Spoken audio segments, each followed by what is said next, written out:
ব্রাহ্মণবাড়িয়া ২ আসনে ইতিহাস গড়লেন স্বতন্ত্র প্রার্থী ব্যারিস্টার রুমিন ফারহানা।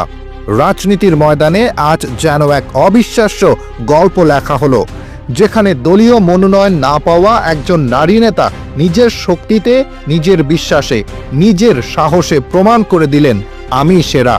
আজ জাতীয় ত্রয়োদশ সংসদ নির্বাচনের বেসরকারি ফলাফলে ব্রাহ্মণবাড়িয়া ২ আসনে বিজয়ী হয়েছেন স্বতন্ত্র প্রার্থী ব্যারিস্টার রুমিন ফারহানা। আসসালামু আলাইকুম দর্শক, আজকে আপনাদেরকে দেখাবো এমন একটি গুরুত্বপূর্ণ ভিডিও, যে ভিডিওটি দেখলে রীতিমতো অবাক হতে বাধ্য হবেন। চাঞ্চল্যকর অবস্থা সৃষ্টি হয়েছে, নেট দুনিয়ায় তুলপাড়, সামাজিক যোগাযোগ মাধ্যমে ভাইরাল। দর্শক, ব্রাহ্মণবাড়িয়ায় কোনো দল ছাড়াই বিপুল ভোটে জয়ী লাভ করেছে রুমিন ফারহানা। দর্শক, এ বিষয়ে বিস্তারিত দেখতে পারবেন এই ভিডিওতে, তাই 1 সেকেন্ড না টেনে পুরো ভিডিওটি দেখবেন। চ্যানেলে নতুন হলে সাবস্ক্রাইব করে রাখবেন পরবর্তী আপডেট পাওয়ার জন্য। একটি লাইক করে পুরো ভিডিওটি দেখতে থাকুন। ব্রাহ্মণবাড়িয়া ২ আসনে ইতিহাস গড়লেন স্বতন্ত্র প্রার্থী ব্যারিস্টার রুমিন ফারহানা। রাজনীতির ময়দানে আজ যেন এক অবিশ্বাস্য গল্প লেখা হলো, যেখানে দলীয় মনোনয়ন না পাওয়া একজন নারী নেতা নিজের শক্তিতে, নিজের বিশ্বাসে, নিজের সাহসে প্রমাণ করে দিলেন, আমি সেরা। আজ জাতীয় ত্রয়োদশ সংসদ নির্বাচনের বেসরকারি ফলাফলে ব্রাহ্মণবাড়িয়া ২ আসনে বিজয়ী হয়েছেন স্বতন্ত্র প্রার্থী ব্যারিস্টার রুমিন ফারহানা। হাঁসমার্কা নিয়ে লড়াই করা এই নারী নেতা অর্ধেকেরও বেশি ভোটের ব্যবধানে জয় লাভ করেছেন, যা সত্যি রাজনৈতিক ইতিহাসে এক অনন্য অধ্যায়। কথায় আছে, আল্লাহ যাকে সম্মান দেন, দুনিয়ার কেউ তাকে অসম্মান করতে পারে না। এই কথার বাস্তব উদাহরণ যেন আজ রুমিন ফারহানা। যেই দলের জন্য তিনি বছরের পর বছর কাজ করেছেন, যেই দলের হয়ে সংসদে কথা বলেছেন, সেই দলই এবার তাকে মনোনয়ন দেয়নি। একটি দল যখন তাকে উপেক্ষা করল, তখন অনেকেই ভেবেছিল রুমিন ফারহানার রাজনৈতিক জীবন শেষ।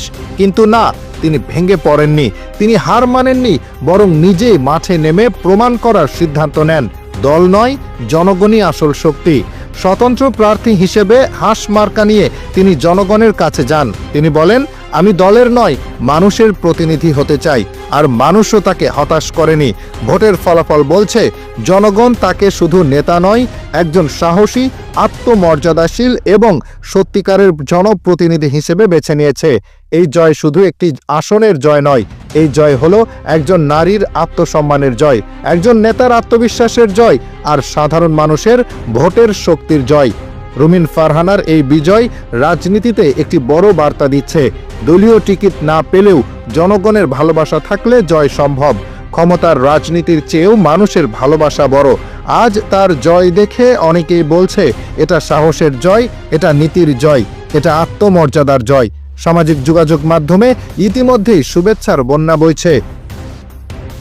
সমর্থকরা বলছেন, তিনি প্রমাণ করেছেন, যোগ্যতা আর মানুষের ভালোবাসা থাকলে কেউ আপনাকে থামাতে পারে না। রাজনীতির মাঠে নারী নেতৃত্বের জন্যও এই জয় এক বড় অনুপ্রেরণা। অনেকে বলছে, রুমিন ফারহানার জয় নতুন প্রজন্মের নারীদের রাজনীতিতে সাহস দেবে।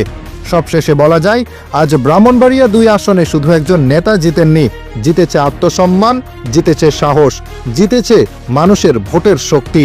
ব্যারিস্টার রুমিন ফারহানা প্রমাণ করেছেন, নিজের উপর বিশ্বাস থাকলে, আল্লাহর উপর ভরসা থাকলে কেউ আপনাকে থামাতে পারে না।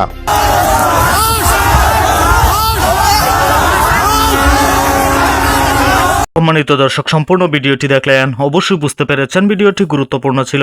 দর্শক, এই ভিডিওতে যে তথ্যগুলো আপনারা পেয়েছেন, এ বিষয়ে আপনাদের কি মতামত তা অবশ্যই কমেন্টে জানাবেন, এবং পরবর্তী আপডেট ভিডিওগুলো সবার আগে পেতে চ্যানেলটিকে এখনই সাবস্ক্রাইব করে রাখুন।